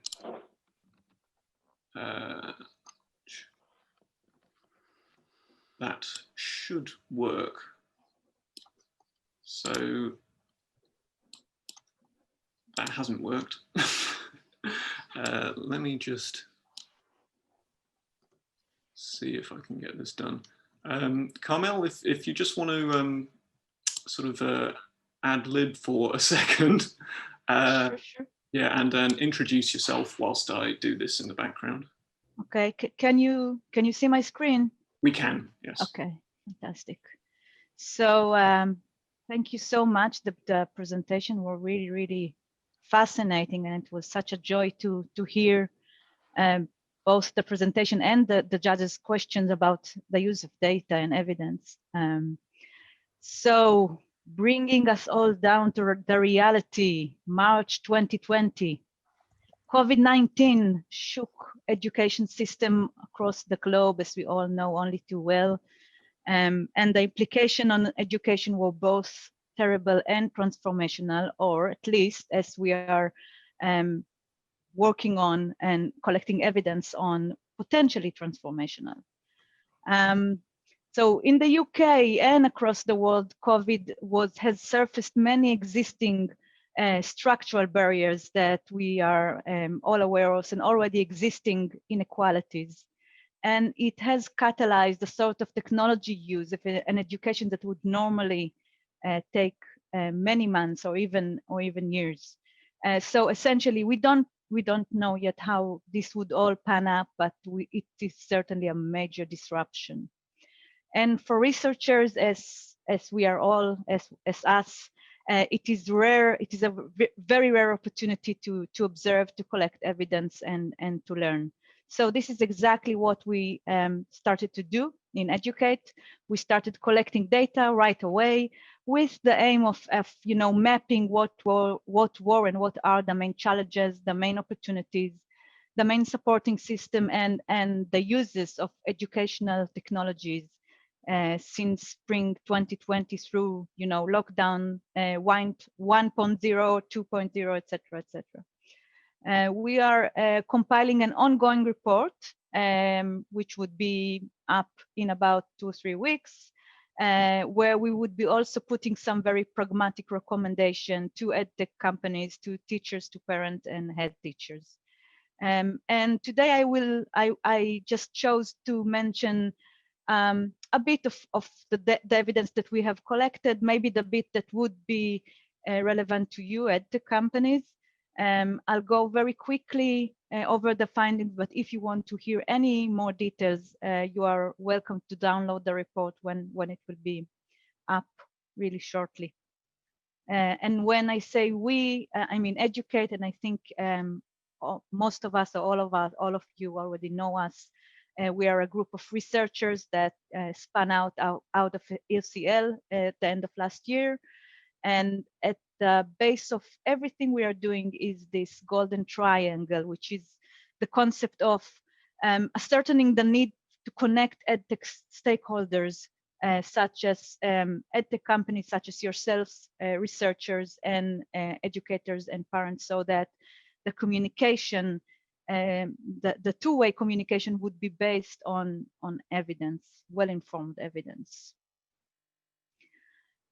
So we have set a goal to collect data as diversely as possible from a wide as possible range of educational stakeholders, in order to consider as many voices and concerns and opportunities, of course, and to build a very inclusive evidence base. And the title of this presentation is our survey, but it's way beyond one survey. It's a set of surveys, interviews, data collection from Twitter, etc. So we opted for what we call a T-shaped strategy of data collection and analysis, where essentially we were focusing on a very focused set of research questions on longitudinal kind of data sources, and a wider sort of topics that we wanted to analyze and collect data on from smaller but larger set of cohorts. And while it is still iteratively ongoing research, we are continuously, as some of you know, we are continuously sending up questions, and we are continuously collecting the data and refining our research questions as a result of the evidence that we collect. So essentially, what we wanted to know, we wanted to connect to educational leaders, we wanted to connect to teachers, policymakers, EdTech providers, and parents, and understand how does learning look like being hit by COVID. And you can see some of the quotes from our interviews. But we also wanted to understand what are the opportunities and the learning process of how to use, and not less important, how to evaluate the EdTech that they are using or providing. And okay, so we all know, and we heard some very convincing stories about how the EdTech companies have been using this uncanny opportunity, and we heard about the potential growth for the EdTech market. But who are the EdTech companies behind those numbers? And these are more than 100 EdTech companies that we have been sampling. Probably some of them are here in the audience. Most of them are small EdTech companies. We have on the left upper side of the slide what are the support systems that they are leaning on, and the target audience in the bottom side of the slide. So you'll see that most of the EdTech companies that we have sampled at least are targeting secondary school students, primary school students and parents, and a bit less adult learning and higher education. These figures shows some numbers about the way teachers, parents, EdTech companies, and school leaders reported on their schools' technology use. So we know that schools use live, what we call synchronous lessons, digitally marking assignments, sharing of lesson recording, and downloadable activities, where these were the four mostly reported activities in our surveys, followed by around half as much reported use of subject-specific software and collaborative learning. And you can see here the breakdown to primary versus secondary, and learn a lot about how they use, these technologies are being used in different types and levels of schools. And you can also see the breakdown to state and independent schools, and also the breakdown to different roles. And how data-driven are you, the EdTech companies, which is, as you all know, a question that we are all very much interested in. So on the right, this figure shows England's EdTech companies' patterns of data collection as sampled in April in the light orange, and then again in June, and then again in September and October. And what you can see from that chart is that the number of companies not collecting data at all has reduced dramatically from more than 30% at the beginning of the lockdown to 10% when the school year has started again. And the highest increase in data collection was shown using interviews, which is not that surprising. And interestingly, the most scalable approach, or at least quantitatively scalable approach of using logs or clickstream data to collect evidence about their solution and how it is being used, has shown the smallest increase from April to September and October, but still an increase, which is a great chapeau to you at the companies. On the left, we then wanted to find out what are EdTech companies' plans to change their product as a result of the lockdown. And we also heard some very, very encouraging stories today.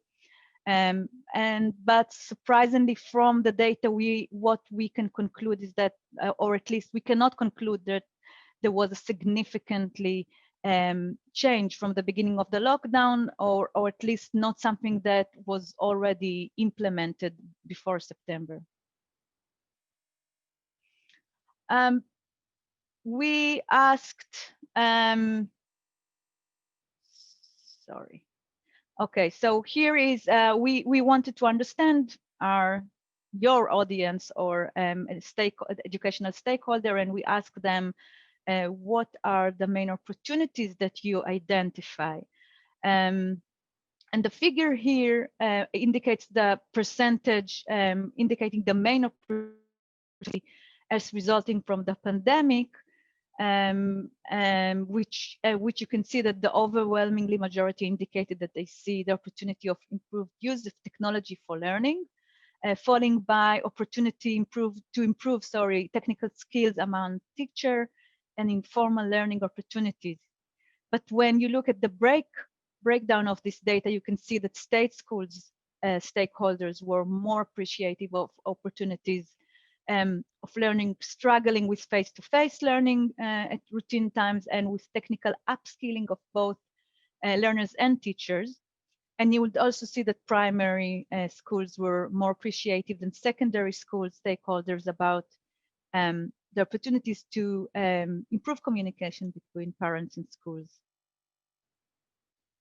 Similarly, when asked about their main concerns, the overall most concerning factor was work-life balance. As I heard Sophie Bailey from the EdTech podcast mentioning that it's no longer Dolly's Parton 9 to 5, we all know too well, followed by the concern of students falling behind, which we are talking and digesting a lot in our report, and the implication of that, and confusing messages and guidelines from the government, which was almost 30%. But interestingly, loss of income was the least of our respondent concern. And I will not go through the breakdown, but you will find very interesting evidence when you will break down the stakeholders to primary, secondary schools, different roles, and independent and state school. As we more often say to our companies coming out to the program, collect data from different types of data sources to complement a more triangulated image.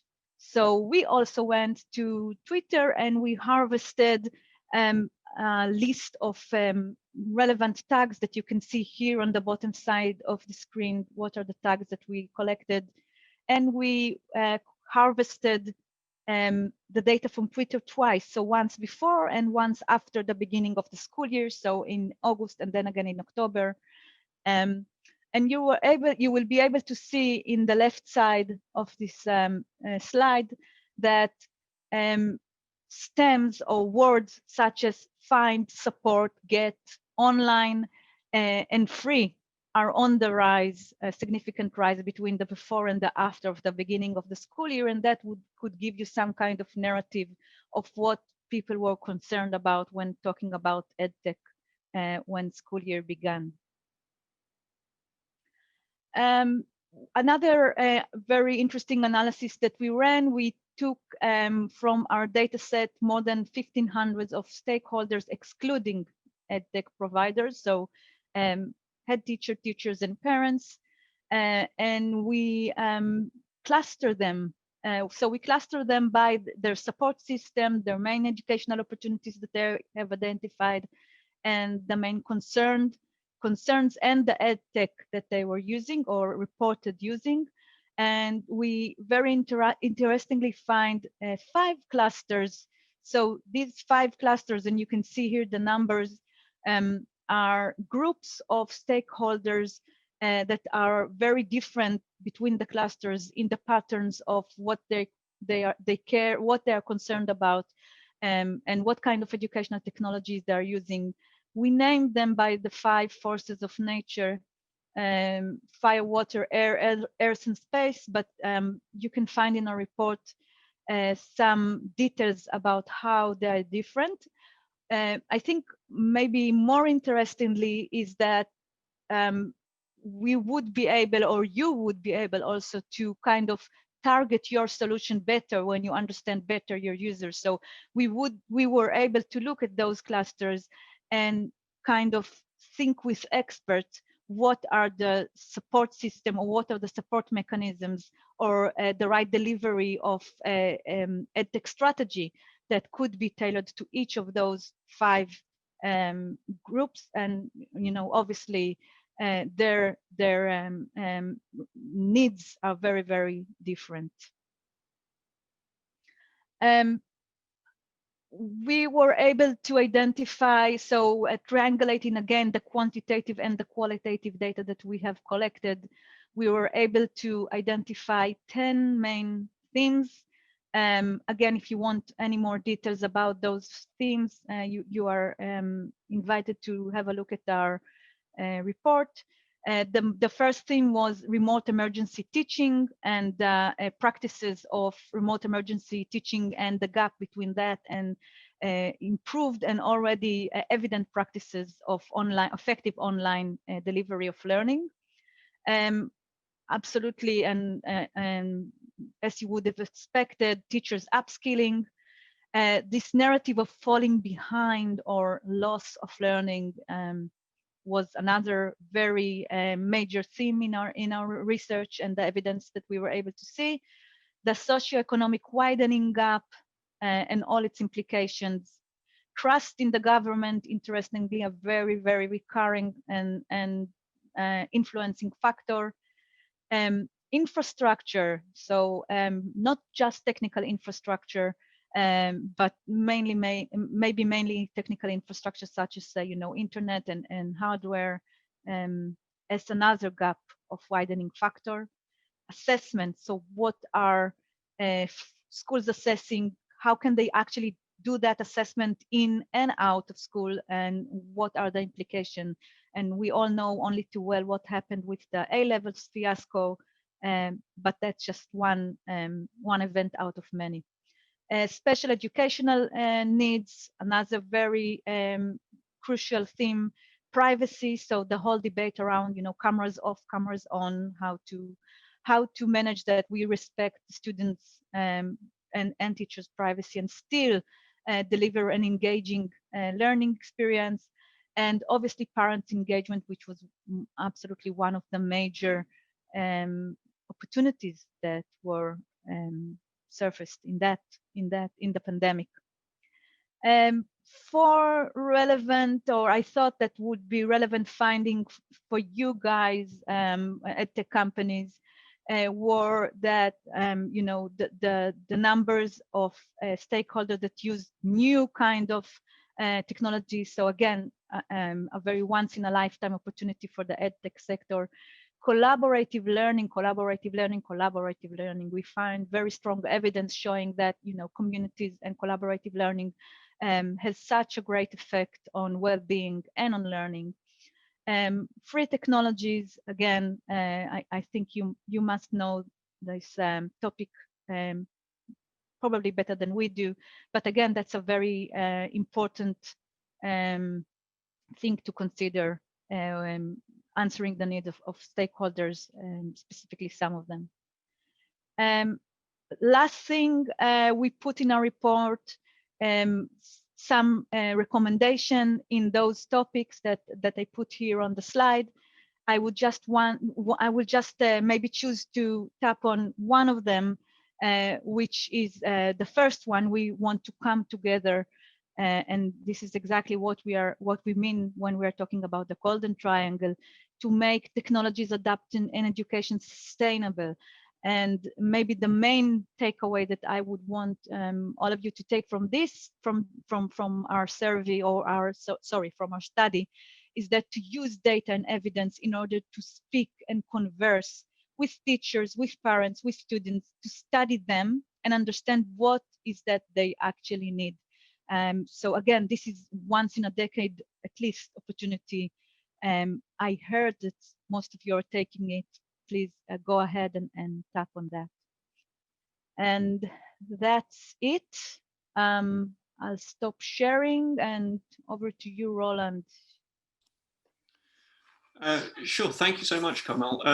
I think just whilst we wait on the judges, I've got just a couple of questions for you, Carmel. Just your opinions on what you've collected. I'm wondering, what is the most interesting or surprising finding that has, that came out of all the data that we collected? Tough question. It's like choosing between your babies. Maybe if I need to choose just one, it's not that I couldn't have expected the strength or how essential and important is, again, collaborative learning, but it was expecting how fast it was surfaced. We've seen in other places in the world how the use of communities is such a, I would even say, infrastructural element. Communities, teachers communities, head teachers communities, but also communities in the classroom. Higher education is much more prevalent in that sense. But we've seen in our report how much the use of collaborative learning, and this world of collaborative learning is such a rich world, and there are so many pedagogies that can tap into that.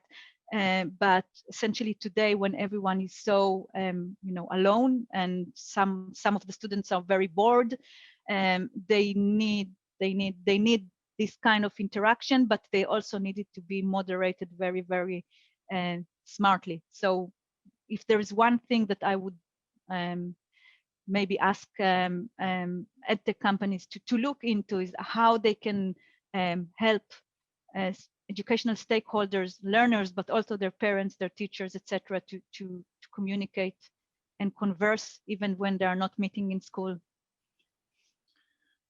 Do you have a sort of a kind of preferred way of them doing that, or off the top of your head, I mean, or in your experience, is there a sort of? Yes, I think one of the things that we have seen. So again, this theme of remote emergency teaching is that reality was the reality was that we all needed to jump into Zoom or to jump into Teams very, very quickly. Obviously, schools were in the same reality, and even more so than most of us. And so the main tendency was to take everything and every pedagogical elements and principles that teachers are very, very familiar with from the day to day in the physical classroom, and just replicate that onto the virtual classroom or the virtual environment. And obviously it kind of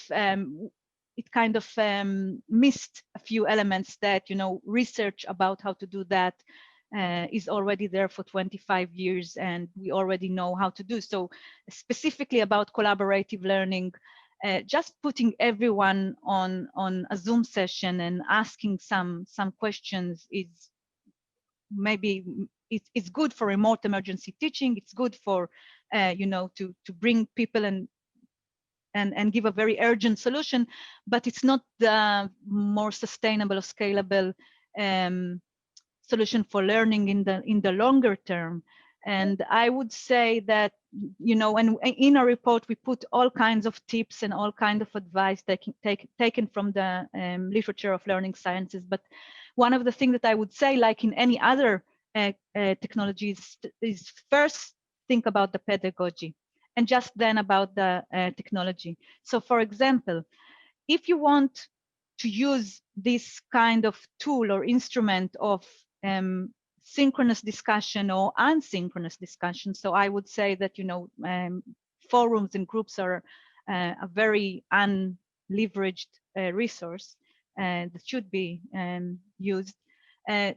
First, think about what is the pedagogical needs. So, for example, what do you want to get out of a discussion, of a remote discussion? So it might be that you want so if for example it's language learning, as we heard here, just conversing and using language is a wonderful tool to do that. If for example I want my students to maybe focus on a very focused base of concept that they need to tap on and need to use the same concept in different applications, and to bring their reality into those list of concepts, that's another different design of collaborative learning, different design of discussion. If, for example, all you want to do is just, bring them together, bring the students together to talk and maybe discuss what's on their mind, what they're anxious about, that's a completely different kind of design, of discussion design. We have very good discussion design, approved discussion design for small groups, for large groups. The questions about, in the case of synchronous discussion like we are having now, the question about, is it good to ask the students to open their cameras, or is it counterproductive? That's something that we need to think about. Think about a teenager sitting the whole day and seeing themselves, being too conscious of how they look like when they're talking, how they look like when they're listening. That's very, very tiring. That's exhausting. I mean, it's also exhausting for us adults, of course, but also it would be. In small groups, that's another story. So if you're putting them in small groups that they already know the people, that's that groups that they know how to work with, putting the cameras on might have very different consequences. So again, sorry to dwell away, but it's about what you want to achieve from a discussion, what you want to see to achieve from collaborative learning, and the design of that, whether it would be asynchronous, synchronous, or how the actual discussion is designed, would be very, very different. I think it's quite interesting that you mentioned the sort of the problems, you know, with being in larger groups and then smaller groups, and how sort of self-conscious people are. I mean, I know that, for instance, talking in, you know, our team meetings, for instance, I don't particularly feel self-conscious, but, you know, when meeting new people, obviously when doing this, I feel quite anxious doing it. In fact, my sort of go-to tactic to engage anybody on screen over Zoom now is to actually look at my own camera rather than theirs. Oh, okay. Because it helps me, you know. So you can imagine that for sort of younger people who are encountering this kind of approach for the first time, it's really it's quite nerve-wracking in some circumstances. And I had I thought this was sort of relevant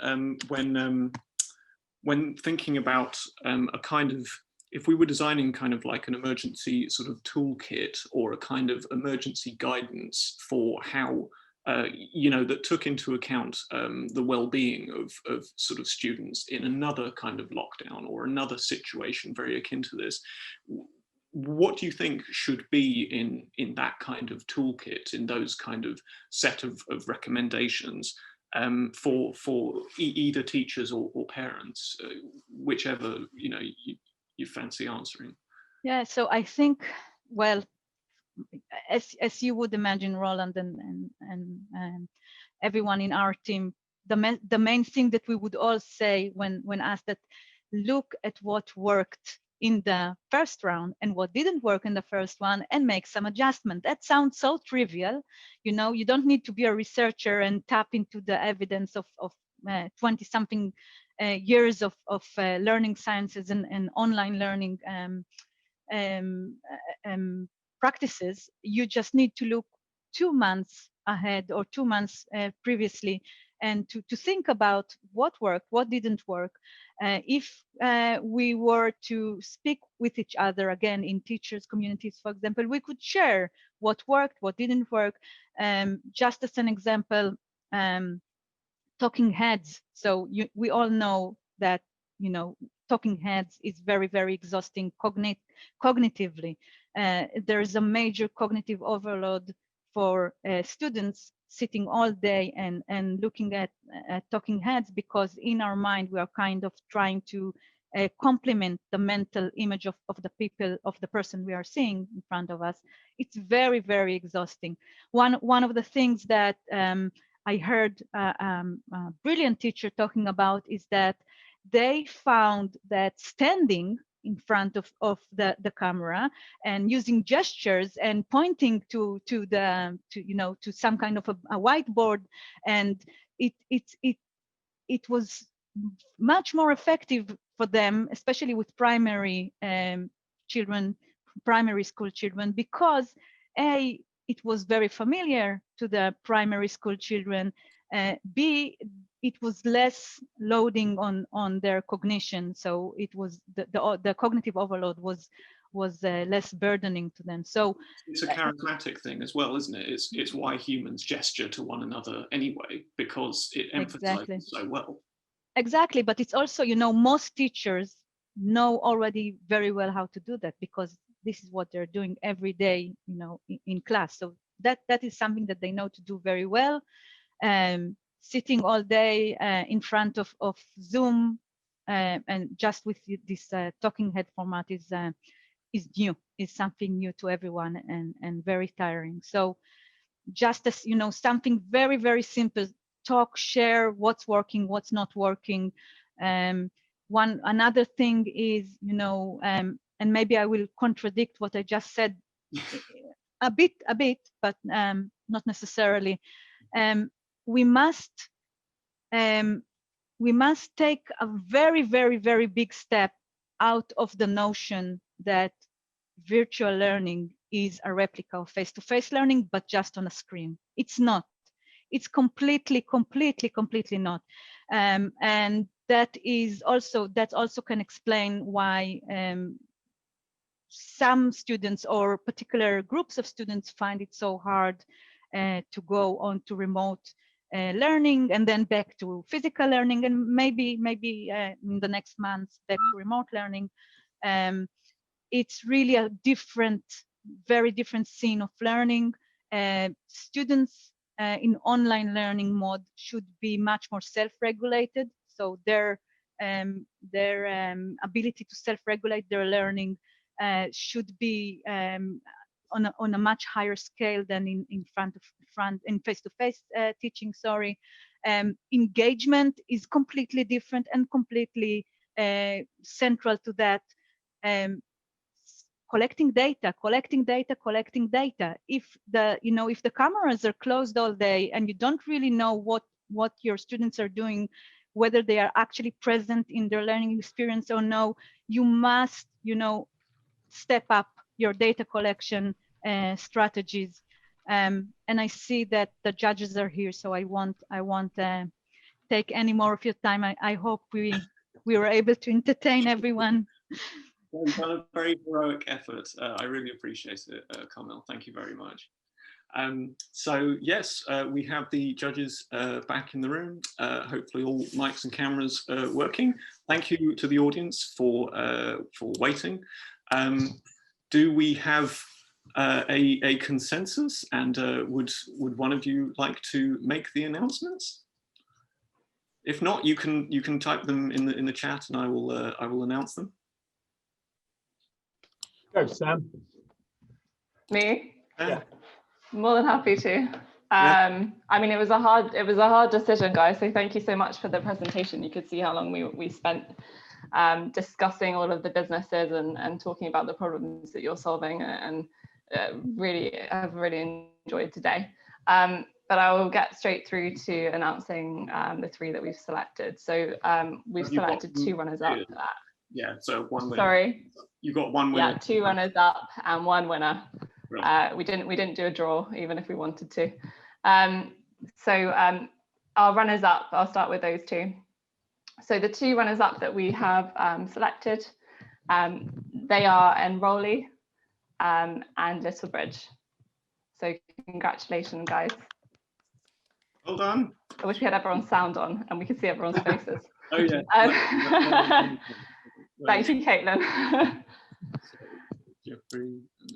And the winner, we felt like this business was really solving a clear problem in the market, and that they were accredited. Support for students often drops off once they leave school, and so you can probably guess which one that is. So Cognosist, we were very impressed, and you are our winner. Thank you very much for your pitch. Well done, Chris. Thank you very much. Thank you. Excellent. Sorry, I've just things. Well done to runners up. Well done to the winner. Congratulations. The little clap emoji. Brilliant. Wonderful. Thank you, everybody. I know Nick said he's got to rush off at a hard stop at 4 o'clock. We're actually 4 minutes past 4, so you're going to have to time travel, unfortunately, Nick. Thank you to the audience for coming along. Thank you so much to the judges, and thank you so much to the pitchers as well. I feel like, yeah, you really made me feel proud, you guys, and I'm really happy that it's turned out this way. I'm going to follow up with each of you, and also thank you to the judges and to Roland. Yes, thank you to me as well. I don't think I've actually turned on Little Bridge, have I? So yeah, what I'm going to do is I'm going to send out to the audience just some any marketing material from the companies that have participated today. If they want to follow up and investigate them, we'll be tweeting about it, putting it out on social media, and also in our newsletter as well. So one final thank you to the audience. Thank you so much to the judges. You've been very, very helpful with this, and your insights have been brilliant. And thank you very much to the winners and the runners-up as well, Enrollee and Little Bridge and Cognosist. Can you advise on how to apply? Yes, I can advise on how to apply for Educate. Just before everybody leaves. So Rose did mention at the beginning how the program was going to be launching again in the new year. So currently at the moment, we're still sort of doing behind the scenes development for official applications. But in the meantime, you can visit the website, or you can just get in touch with me at roland@educateventures.com or hello@educateventures.com. And we will direct you to a sort of an expression of interest form. As long as you've signed up to the newsletter, we will absolutely be shouting out about the accelerator when it is made available. Great multitasking, thank you. Yes. So yes, wonderful. So yeah, just sign up to our newsletter and you'll be the first person to hear about it when I mail it out to everybody. So I've kept you all long enough, and I'm sure you'd all like to go and enjoy the weekend. I know I will be. So take care, everybody. Thanks for coming along, and I'm going to shut the room down now.